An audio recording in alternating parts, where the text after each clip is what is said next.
Hi అండి, welcome back to our channel ST Telugu vlogs and cooking videos. ఈరోజు మనము చిలకడ దుంప పాయసం ప్రిపేర్ చేసుకుందాము.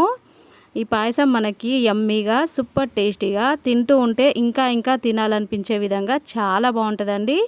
మరి పాయసం ప్రిపేర్ చేయడానికి ముందుగా 1/2 kg చిలకడ దుంపలు తీసేసుకొని వాటర్లో నీట్గా వాష్ చేసుకున్న తర్వాత ఇప్పుడు ఈ చిలకడ దుంపల పైన ఉన్న పొట్టుని పీలర్తో తీసేసుకొని తురిమేసుకోవాలి. తురుముకున్న తర్వాత వాటర్లో వేసేసుకొని 2 నుంచి 3 సార్లు నీట్గా వాష్ చేసుకున్న తర్వాత ఒక స్ట్రైనర్లోకి వేసేసుకొని 10 నిమిషాల పాటు పక్కన పెట్టేసుకోవాలి. చూడండి, 10 నిమిషాల తర్వాత చిలకడ దుంపలో ఉన్న వాటర్ పూర్తిగా వెళ్ళిపోయినాక ఇప్పుడు మనము పాయసం ప్రిపేర్ చేసుకుందాము. ఇప్పుడు పాయసం ప్రిపేర్ చేసుకోవడానికి స్టవ్ పైన గిన్నె పెట్టేసుకొని ముందుగా 2 టేబుల్ స్పూన్ల నెయ్యి వేసుకొని నెయ్యి వేడైన తర్వాత డ్రై ఫ్రూట్స్ వేసేసుకోవాలి. మీకు నచ్చిన డ్రై ఫ్రూట్స్ వేసుకోవచ్చండి. వేసుకున్న తర్వాత కలుపుకుంటూ డ్రై ఫ్రూట్స్ మంచి గోల్డెన్ కలర్లోకి వచ్చినాక తీసి పక్కన పెట్టేసుకొని మళ్ళీ 2 టేబుల్ స్పూన్ల నెయ్యి వేసేసుకొని ఇప్పుడు ఇందులోకి ఇందాక మనము తురుము పెట్టుకున్న చిలకడ దుంప తురుము వేసుకోవాలి. అలాగే 2 టేబుల్ స్పూన్ల పచ్చి కొబ్బరి తురుము వేసేసుకొని ఇప్పుడు స్టవ్ లో ఫ్లేమ్లో పెట్టేసుకొని కలుపుకుంటూ 8 నుంచి 10 నిమిషాల పాటు మనం వేసిన చిలకడ దుంప తురుము మంచిగా వేగేంత వరకు వేయించేసుకోవాలి.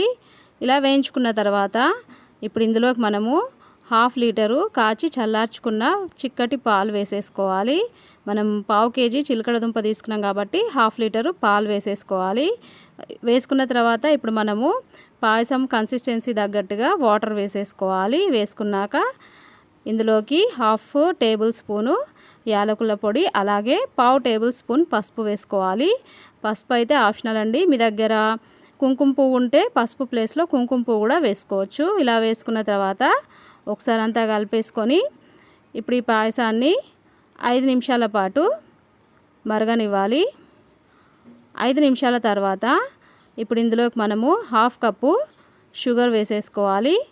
మనకి 1/2 కప్పు షుగర్ అయితే కరెక్ట్గా సరిపోతుందండి. మీరు కొంచెం స్వీట్ ఎక్కువగా తినేటట్టయితే 3/4 కప్పు షుగర్ కూడా వేసుకోవచ్చు. షుగర్ వేసుకున్న తర్వాత ఒకసారి కలిపేసుకొని మళ్ళీ ఒక 8 నిమిషాల పాటు ఉడకనివ్వాలి. 8 నిమిషాల తర్వాత ఇప్పుడు ఇందులోకి మనము ఫ్రై చేసి పెట్టుకున్న డ్రై ఫ్రూట్స్ వేసేసుకోవాలి. వేసుకున్న తర్వాత ఒక 2 నిమిషాల పాటు ఉడికిచ్చేసుకొని స్టవ్ ఆఫ్ వేసేసుకోవాలి. అంతేనండి, ఫైనల్గా మనకి చిలకడ దుంప పాయసం అయితే రెడీ అయిపోయింది. ఇలా ప్రిపేర్ చేసుకున్న పాయసాన్ని వేడివేడిగా లేకపోతే ఫ్రిడ్జ్లో పెట్టేసుకొని కూల్గా సర్వ్ చేసుకున్నా కూడా టేస్టీగా చాలా బాగుంటుంది. మరి శివరాత్రి పండుగ రోజు మీరు కూడా ఈ విధంగా చిలకడ దుంపతోటి పాయసం ప్రిపేర్ చేసుకోండి, చాలా బాగుంటుంది. పాయసం ప్రిపేర్ చేయడానికి కావాల్సిన మెజర్మెంట్స్ డిస్క్రిప్షన్లో లింక్ ఇస్తాను, ఒకసారి చెక్ చేసుకొని మీరు కూడా ప్రిపేర్ చేయండి. ప్రిపేర్ చేసుకున్న తర్వాత టేస్ట్ ఎలా వచ్చింది కామెంట్ రూపంలో తెలియజేయండి. వీడియో నచ్చితే లైక్ చేయండి. మీ ఫ్రెండ్స్కి రిలేటివ్స్కి వీడియోని షేర్ చేయండి. నా ఛానల్ని కొత్తగా చూసే వాళ్ళైతే సబ్స్క్రైబ్ చేసుకోండి. ఓకే, బాయ్ ఫ్రెండ్స్, నెక్స్ట్ వీడియోతో మళ్ళీ కలుద్దాం.